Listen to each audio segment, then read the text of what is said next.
Bismillahirrahmanirrahim. Assalamualaikum warahmatullahi wabarakatuh. Alhamdulillah wassalatu wassalamu ala rasulillah wa ala alihi wa sahbihi wa mawalah min yaumina hadha ila yaumin nahdah. Pada kesempatan kali ini saya akan melanjutkan hadis berikutnya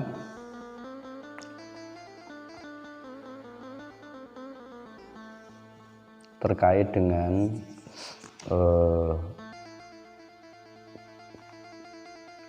korelasinya dengan organisasi. Qala al-mu'allif rahimahullahu ta'ala wa nafa'ana bihi wa bi ulumihi wa bikum fid dharaini amin. Kemarin sampai hadis kullukum ra'in wa kullukum mas'ulun an ra'iyatihi. Bismillahirrahmanirrahim. Man kana yu'minu billahi wal yawmil akhir falyaqul khairan aw liyasmut.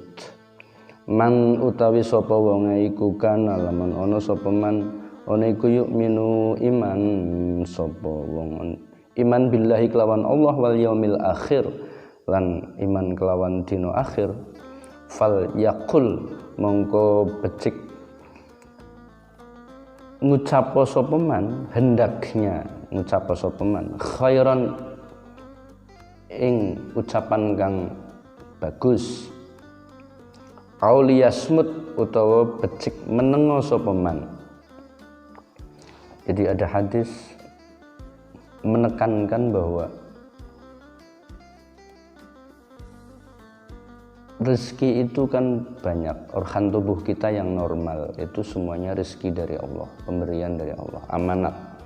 Apalagi lisan, karena lisan itu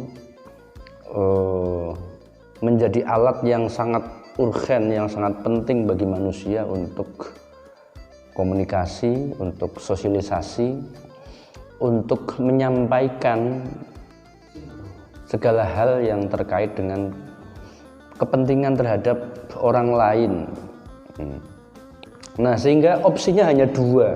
Manusia boleh menggunakan lisannya. Dia hanya bicara yang baik saja, yang penting saja, yang perlu saja. Kalau tidak ya auliyasmut. Sekiranya lisannya tidak untuk bicara yang penting, yang perlu, yang baik, maka diam saja gitu. Nah, ini hadis itu kan pendidikannya Kanjeng Rasul. Nah, kenapa Rasul itu memberikan stressing seperti itu? Itu menunjukkan bahwa Kanjeng Rasul itu sangat sayang terhadap kita. Jangan sampai manusia itu lisannya itu tidak menyelamatkannya baik di dunia maupun apalagi di akhirat. Karena ada maqalah juga salamatul insan fi hifdzil lisan. Selamatnya manusia itu tergantung di dalam menjaga lisannya, atau bahasa sederhananya itu mulutmu harimaumu gitu. Nah, hari ini itu di era digital yang sangat terbuka seperti ini, hadis ini menjadi sedemikian penting untuk warning bagi kita semua gitu. Nah, bahasa menjaga lisan konteksnya hari ini itu maka tidak sesederhana cuma lisan secara harfiah, tapi juga soal penulisan gitu kan. Karena hari ini tuh era digital, era medsos, era internet. Jadi walaupun dia tidak bicara, tapi dia menulis. Tangannya usil gitu. Kalau menulisnya sakarpe dewek, tidak sesuai mekanisme menulisan yang jelas, hanya untuk memprovokasi, adu domba, fitnah, hoak, itu juga sama hukumnya, sama saja kita tidak bisa menjaga lisan kita. Lisan artinya statement yang kita tulis dalam bentuk tulisan. Jadi itu maknanya gitu. Nah memang karena hadis itu bersifat teologis, maka dirangkai dengan siapapun orang yang beriman kepada Allah dan hari akhir. Hadis itu didahului seperti itu. Maka jagalah lisannya, berkatalah yang hanya yang baik, jika tidak maka diamlah. Waman lan sopone wong iku kana ana sapa manane iku yukminu iman sapa man billahi kelawan Allah wal yaumil akhir lan kelawan dina akhir fal yukrim mongko becik mulyakno sapa man jarahu ing tetanggane man. Masih dalam rangkaian hadis tersebut, kita itu ngaku iman pada Allah, iman terhadap hari akhir. Buktinya apa? Buktinya fal yukrim jarah. Kita dituntut untuk mampu memuliakan tetangga kita gitu. Karena kita hidup itu, apapun yang kita jalani, apapun yang kita hadapi, nanti orang yang pertama tahu siapa? Bukan saudara kita yang jauh, tapi tetangga kita dulu yang apa-apa yang kalau terjadi apapun itu tetangga kita yang tahu terlebih dahulu. Sehingga fal yukrim jarah, maka muliakanlah tetangga kita, tepo seliro, saling bantu membantu, saling harga menghargai. Waman lan sapa wong kana ana sapa man iku yukminu iman sapa man billahi kelawan Allah wal yaumil akhir lan kelawan dina akhir fal yukrim mangko becik mulya ana sapa man dhaifahu ing tamune man rawahu Syaikhani. Ini yang riwayatnya kan Syaikhani Bukhari Muslim.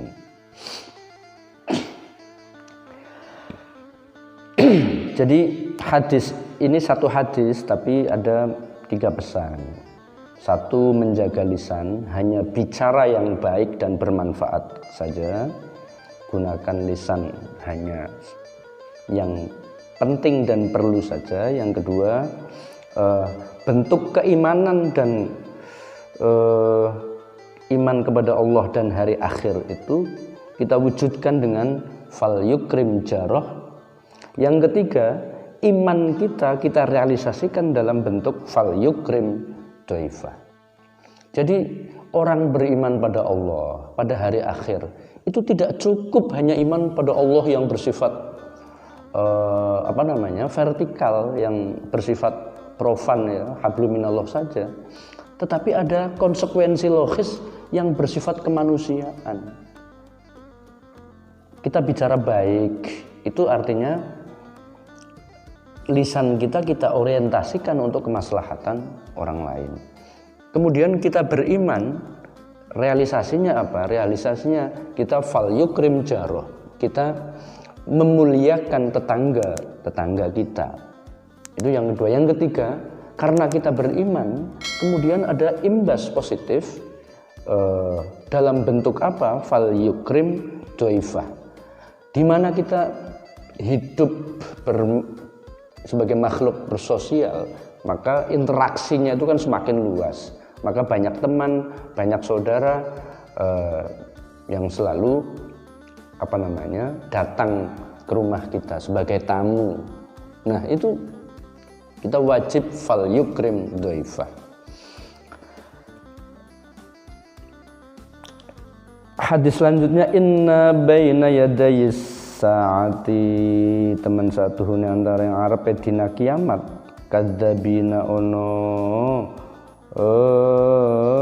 wong kang ahli goroh fahdaruhum mongko wedya sira kabeh ing kadzabin.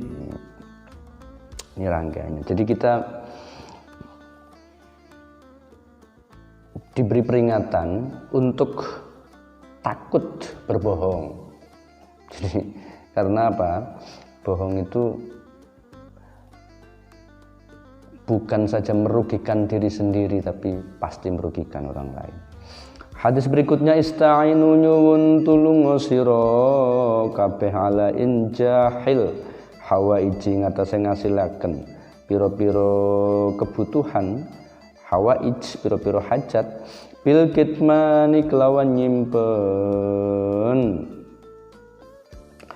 Fa inna kulladzi ni'matin mongko temen satune saben-saben wong kang duweni nikmat iku mahsudun den drengkeni. Rawahu Tabrani. Ar-rahimuna utawi wong kang asih iku yarhamuhum melashum ing ar-rahimuna sapa ar-rahmanu Allah kang duweni sifat rahman tabaraka wa ta'ala, tabaraka mundak-mundak keberkahan wa ta'ala mahuluhur sapa Allah. Irhamu walaso sira kabeh man ing makhluk fil ardi kang tetep ing dalam bumi, yarhamukum monggo melasi ing sira kabeh sapa man zat fis samai, zat fis samai kang ana ing dhuwur langit. Ini maksudnya analogi bahwa kalau kita sayang terhadap makhluk yang ada di bumi, maka kita akan disayang oleh Allah.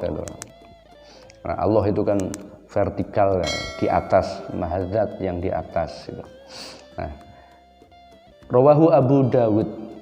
Jadi kita sebagai penduduk di bumi itu punya mandat untuk menjaga bumi, sehingga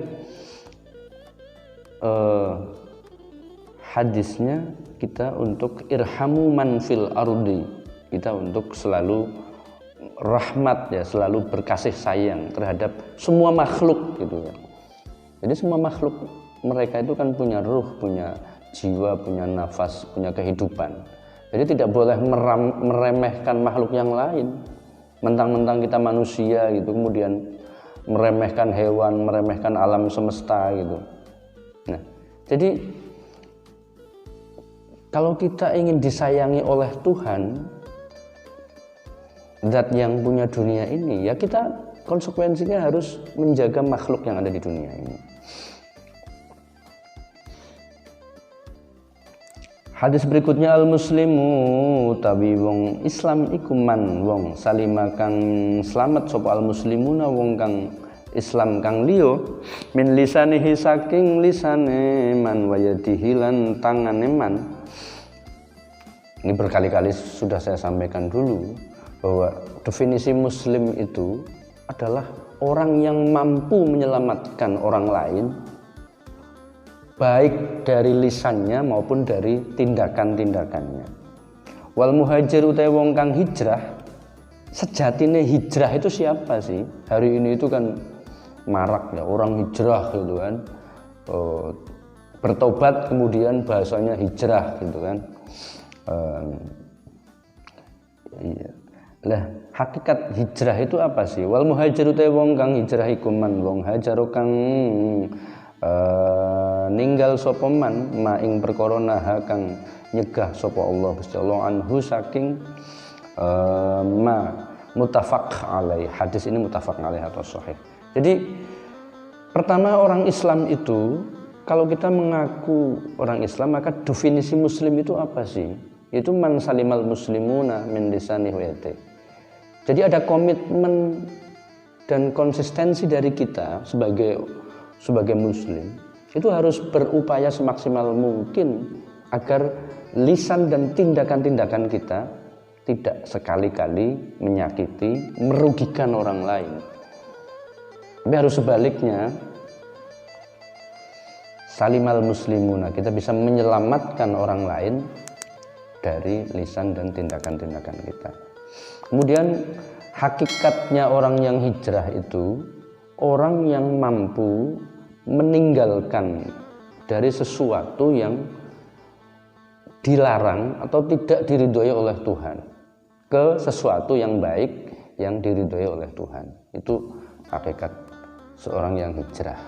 Jadi kalau hari ini marak atau bahkan menjadi tren gitu kan hijrah itu apa maknanya? Ya maknanya yaitu di mana ada seseorang yang tadinya rumangsa tidak baik, kemudian berhenti, berpindah kepada hal yang baik dan menjauhi dari hal-hal yang negatif yang dulu dilakukan dan tidak diridhoi Allah, menjadi lebih baik dan diridhoi oleh Allah Subhanahu wa taala. Demikian, semoga bermanfaat. Nanti kita lanjutkan kembali beberapa keterangan yang terkait dengan 40 hadis tersebut. Wallahul muwaffiq ila aqwamit thoriq. Wassalamualaikum warahmatullahi wabarakatuh. Alhamdulillah.